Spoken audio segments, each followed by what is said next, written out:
I have not seen all of it, nor am I going to, just for the sake of not coming across as a hater or bitter, because I'm both. I've seen up to where Super Saiyan Blue Gogeta, Jiren, and Hit all team up to beat this Gold Omega Shenron wannabe, and it's ridiculous. It grabs the foundation of the interesting what-if concept that the games like the Tenkaichi series brought to the table, things like what if Raditz became a good guy, or where Cell and Super 17 fight to see who the ultimate android is, and goes way too far with that concept. Super Dragon Ball Heroes grabs keywords and popular characters and plays roulette with them.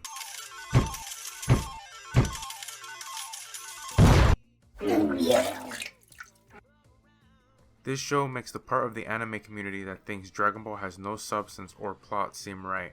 It grabs the wet dreams of the Mexican fan base and brings them to life.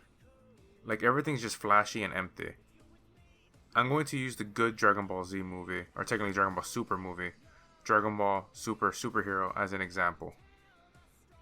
In case you need to know how good that movie is, here you go. There's a video I made. Go ahead and watch that video, please. It's racially funny.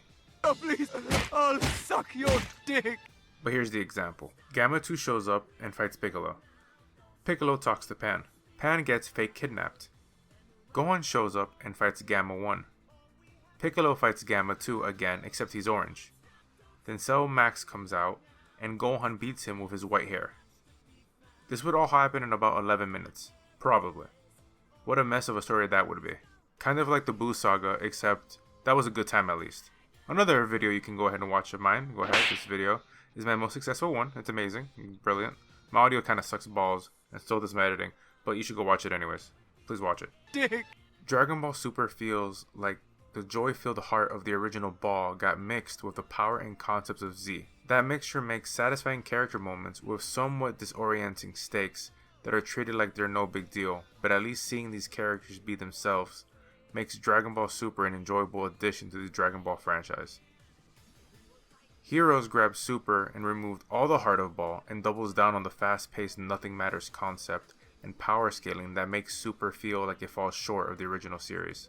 Heroes feels like a bad printing of fan art of something incredible. That analogy might suck, so pause to hopefully understand what I'm saying. And in case you don't, let me summarize. Heroes sucks pig balls. The biggest problem to me, at least with Heroes, is it grabs the very shaky, buckling understanding of canon and breaks it. Don't get me wrong, I understand that technically it could be easy to know what's canon by looking it up, or what some would say is common sense. But let me explain the issue. Ball and Z are canon, movies are not. Okay, fine, two roads. GT was canon, but then wasn't because of Battle of Gods.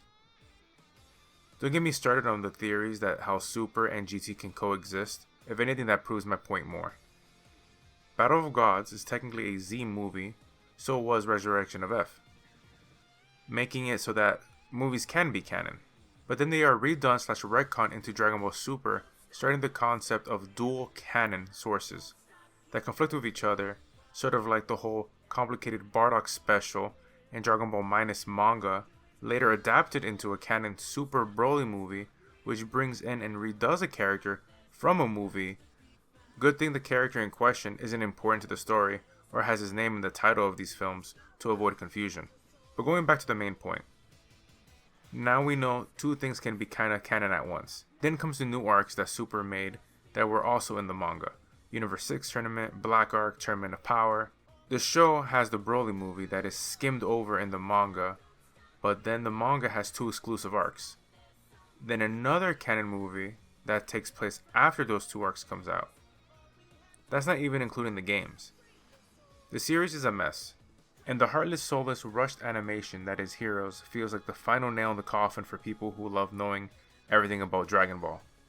I feel like this series adds on to a lot of Dragon Ball fans' exhaustion of trying to keep up with everything, canon and non-canon.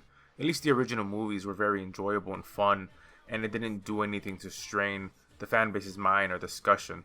Just wait for Daima to come out, which is going to make everyone a child. And turning these two into babies, good thing too, because they were young adults for too long.